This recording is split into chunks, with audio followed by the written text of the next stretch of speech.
네, 안녕하세요. 한 주간도 평안하셨습니까? 오늘도 수요 성경 공부, 성경 총론 제96강 요한복음 5장에서 12장 말씀을 통하여서 예수 그리스도의 사역에 대해서 공부하도록 하겠습니다. 공관복음서는 예수님의 갈릴리 사역을 상세히 기록하고 있습니다. 그러나 요한복음은 갈릴리 사역을 과감히 생략하고 38년 된 병자를 치유하신 사건을 통해 안식일 논쟁을 일으키며 예수님의 말씀을 이끌어냅니다.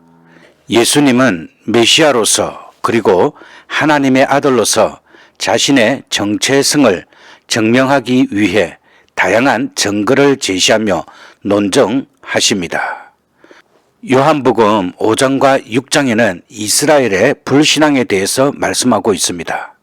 요한복음 5장은 예루살렘에서 유대인들 사이에서 나타난 불신앙의 모습을 말씀하고 있으며 6장은 갈릴리 백성들에 의해 드러난 불신앙을 다루고 있습니다. 이스라엘 백성 사이에 일어난 안식일 논쟁에 대해서 살펴보겠습니다.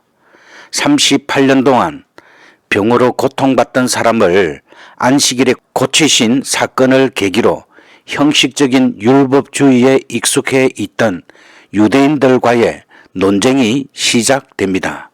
요한복음은 공관복음서와 달리 갈릴리 사역을 생략하고 이 사건을 통해 안식일 논쟁을 부각시키며 예수님의 말씀, 즉 요한복음 5장 19절 말씀인 아버지께서 행하시는 일을 아들도 그와 같이 행하느니라 라는 말씀을 이끌어냅니다. 이 논쟁은 요한복음에서 처음으로 등장하는 논쟁이라는 점에서 중요할 뿐만 아니라 이때부터 예수님에 대한 박해와 배척이 본격적으로 시작된다는 점을 주목해야 합니다. 이전까지 유대 지도자들과의 충돌을 피하셨던 예수님은 이제 예루살렘을 두 번째로 방문하시면서 자신이 행한 기적과 이에 대한 유대인들의 반응을 통해 자신의 신성을 드러내셨습니다. 그러나 이러한 선언은 유대인들의 강한 배척을 초래하며 새로운 갈등의 국면으로 이어지게 됩니다. 그리고 예수님께서는 오병이어의 기적을 통하여서 자신이 생명의 떡이심을 말씀하셨습니다. 오병이어의 기적은 이스라엘 백성들에게 메시아에 대한 기대감을 불러일으킨 사건이었습니다. 그러나 예수님은 유대 민족이 기대하는 메시아상을 거부하셨습니다. 오병이어의 기적을 보고 몰려든 무리들에게 예수님은 자신의 몸이 죄를 구속하기 위한 희생으로 바쳐질 생명의 떡임을 강조하셨습니다.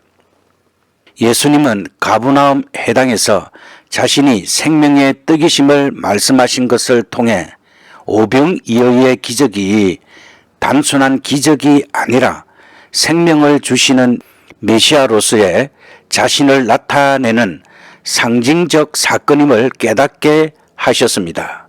이로써 예수님은 참된 생명의 떡이심을 분명히 선포하셨습니다. 요한복음 7장 1절에서 10장 29절 말씀에는 하나님의 사도이신 예수님에 대해서 말씀하고 있습니다. 예루살렘은 예수님의 메시아 사역에서 중심적 역할을 합니다. 요한복음은 갈릴리의 유대인들과의 갈등을 간략히 언급한 후 예루살렘에서 유대인들이 예수님을 배척하는 모습을 자세히 다룹니다. 요한복음 7장에는 예수께서 생수와 생명의 빛 되심을 말씀하고 있습니다. 요한복음 7장 37절에서 53절에서는 예수께서 자신을 생수의 근원으로 말씀하십니다. 구약에서 생수는 생명의 원천이신 하나님을 상징하며 이러한 개념이 예수님께 적용됩니다. 예수님은 자신이 생수의 근원이자 생명을 주시는 분으로 계시하셨습니다. 생수는 요한복음에서 믿는 자들이 받을 성령의 선물을 말하며 이를 생수의 강으로 요한복음 7장 39절은 말씀하고 있습니다. 유대인들은 초막절 축제에서 기쁨으로 구원의 우물들에서 물을 기르리로다라는 이사야서 12장 3절 말씀을 근거로 찬양으로 샘물을 솟게 할 메시아를 기다려 왔습니다. 예수님은 자신이 그 생수의 근원임을 선포하심으로 메시아의 예언을 성취하시며 모든 목마른 영혼들에게 영원한 만족을 약속하십니다. 이어 요한복음 8장에서는 예수님께서 자신을 세상의 빛으로 묘사합니다. 예수님은 어둠의 세력들에게 구원과 심판을 동시에 선언하십니다. 빛이라는 비유는 광야에서 이스라엘 백성들을 인도했던 불기둥에 하나님을 떠올리게 합니다. 참고 성경 구절은 민수기 9장 15절에서 23절 말씀입니다. 예수께서는 인자 되심을 말씀하셨습니다. 예수님이 사용하신 인자라는 칭호는 하나님의 아들로서 예수님의 인격을 나타냅니다. 인자는 하늘에서 내려오셔서 인류의 구원을 위해 고난을 받으시고 영광 중에 다시 하늘로 올라가실 뿐 아니라 마지막 날에 심판주로 오실 분을 의미합니다. 인자는 하나님 우편에 앉아 계시며 우리를 하나님께로 인도하는 길을 열어 주셨습니다. 요한복음 10장 22절에서 12장 50절 말씀에는 예수께서 영생을 주시는 분이심을 말씀하고 있습니다. 예수님께서는 유대인들과의 논쟁을 하셨습니다. 예수께서는 수전절에 유대인들과의 논쟁 중에 자신을 하나님과 동일시하는 선언을 하십니다. 이 선언으로 인해 유대인들의 살해 업무가 본격화됩니다. 예수님은 예루살렘을 잠시 떠나셨다가 나사로의 죽음 소식을 듣고 그를 살리기 위해 다시 돌아오십니다. 나사로의 부활에 대해서 살펴보겠습니다. 나사로를 살리신 사건은 요한복음에서 가장 중요한 표적 중 하나로 예수님이 생명의 주권자이심을 보여줍니다.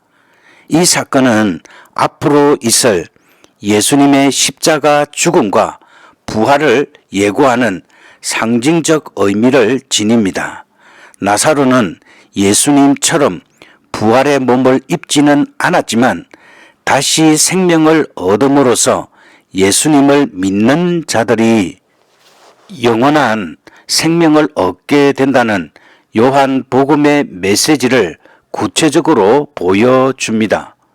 이 사건은 요한복음 5장 25절에서 29절 말씀에서 약속하신 죽은 자들의 부활이 예수님의 사역을 통해 성취되었음을 의미합니다.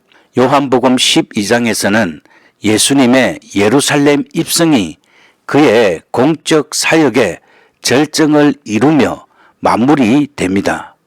요한은 예수님을 이스라엘의 왕이라 표현하며 이 칭호를 통해 예수님이 구약의 예언을 성취한 메시아이심을 강조합니다. 예수님의 최후의 경고는 다음과 같습니다. 요한복음의 중요한 주제 중 하나는 구원의 말씀이 선포될 때 구원과 심판이 동시에 이루어진다는 것입니다. 말씀을 받아들이는 자는 구원을 받지만 거부하는 자는 심판을 받게 됩니다. 이는 구원과 심판이 한 사건 안에서 함께 이루어진다는 점을 보여줍니다. 예수님은 하나님의 길을 온전히 비추셨으며 제자들은 예수님이 육체로 계실 때뿐 아니라 그의 영원한 생명과 빛을 믿었습니다. 예수님은 그의 사역을 마무리하며 최후의 경고와 명령을 주십니다. 이 명령은 우리를 영생으로 인도하며 예수님의 말씀은 곧 영원한 생명 그 자체입니다. 이제 성경에 나타난 물의 상징적 의미에 대해서 살펴보겠습니다. 먼저 물은 생명의 근원임을 말씀하고 있습니다. 성경에서 물은 종종 생명의 근원이신 하나님을 상징적으로 나타냅니다. 참고 성경 구절은 예레미야 2장 13절 그리고 17장 13절입니다. 구원은 오직 생명의 근원이신 하나님께로부터 나옵니다. 이사야 선지자는 너희 목마른 자들아 물로 나오라. 그러면 너희 영혼이 살리라 라고 이사야서 55장 1절에서 3절 말씀에서 외쳤습니다. 아브라함의 여종 하갈이 브엘세바 들판에서 목이 말라 죽을 위기에 처했을 때, 또 이스라엘 백성이 광야에서 갈증으로 고통을 받을 때 그들을 구원한 것도 하나님께서 주신 물이었습니다. 또한 에스겔이 본 환상에서 성전에서 흘러나와 큰 강을 이룬 물은 생명의 근원이신 여호와를 상징적으로 보여줍니다. 참고 성경 구절들을 확인하셔서 찾아보시기 바랍니다. 그리고 물은 시선과 정결을 말씀합니다. 구약시대의 종교의식에서 물은 부정을 씻고 정결케 하는 데 사용되었습니다. 이러한 상징은 신약의 세례의식을 통해 확장됩니다. 세례는 단순히 죄를 깨끗이 하는 것을 넘어 옛사람을 벗고 새 사람을 입는 중생을 경험하게 된다고 에베소서 4장 22절에서 24절은 말씀하고 있습니다. 성경 전체에서 물은 종종 성령을 상징합니다. 내 신을 부어주리니 라는 말씀과 하나님의 신을 충만케 하며, 그리고 생수의 강 등이 그 예입니다. 이는 성령께서 예수 그리스도의 복음을 통해 성도들을 영생에 이르게 하시는 사역과 깊이 연관되어 있습니다. 그리고 요한복음 8장 1절에서 11절에 간음한 여인에 대한 예수님의 용서에 대해서 살펴보겠습니다.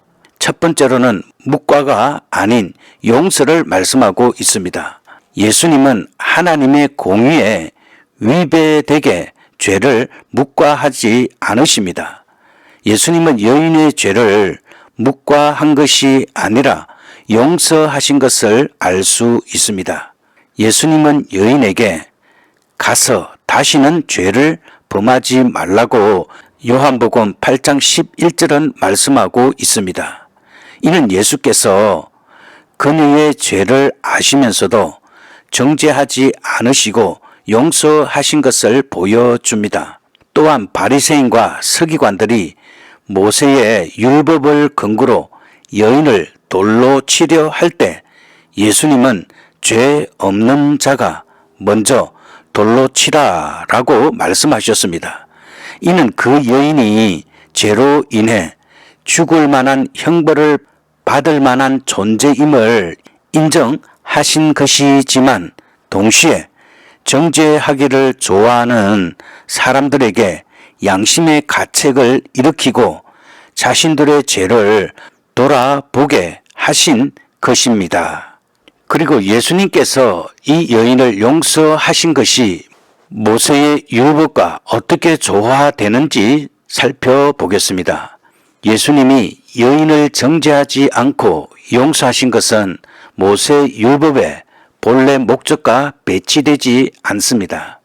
모세 율법의 목적은 단순히 죄인을 처벌하는 데 있는 것이 아니라 죄를 방지하고 경고하는 데 있습니다. 특정 죄에 대해 사형을 규정한 것은 죄의 결과를 경고하며 다른 사람들이 죄를 짓지 않도록 하기 위한 것입니다. 예수님께서 여인에게 다시는 죄를 범하지 말라라고 하신 것은 이러한 율법의 목적을 온전히 반영한 행동이었습니다.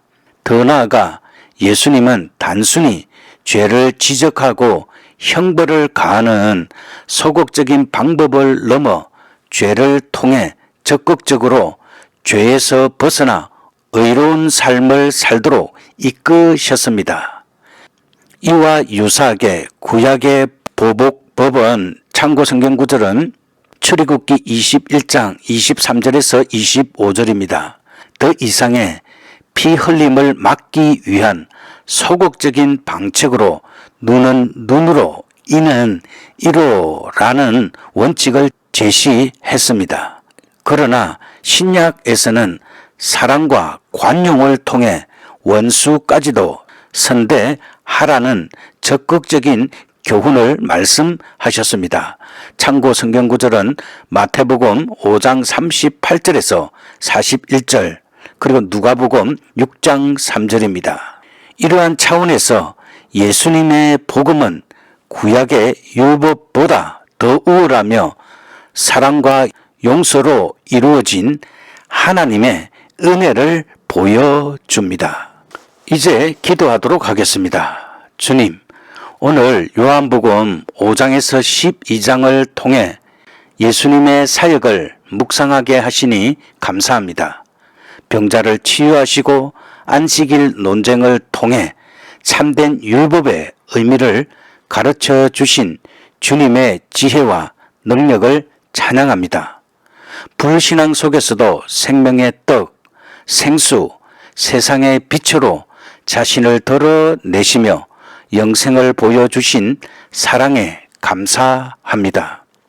오병이어의 기적을 통해 세상의 떡이 아닌 영원한 생명의 떡, 곧 예수님 자신임을 깨닫게 하셨습니다. 목마른 자에게 생수를, 어둠 속에 있는 자에게 빛을 주시는 주님을 의지합니다. 나사로를 살리심으로 죽음까지 이기신 주님의 능력을 믿습니다.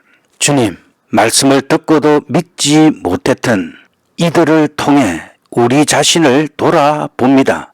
형식적인 신앙, 세상 욕망에 이끌리는 마음을 성령으로 비추어 주시고 회개하게 하여 주시옵소서. 주님, 저희들에게 믿음을 더하여 주시옵소서. 예수님만이 참된 생명의 권원임을 믿고 말씀을 따라 살게 인도하여 주시옵소서. 세상의 빛 되신 주님을 따라 복음을 전하는 삶을 살게 하시고 주님의 사랑과 은혜에 감사드리며 예수 그리스도의 이름으로 기도드립니다. 아멘.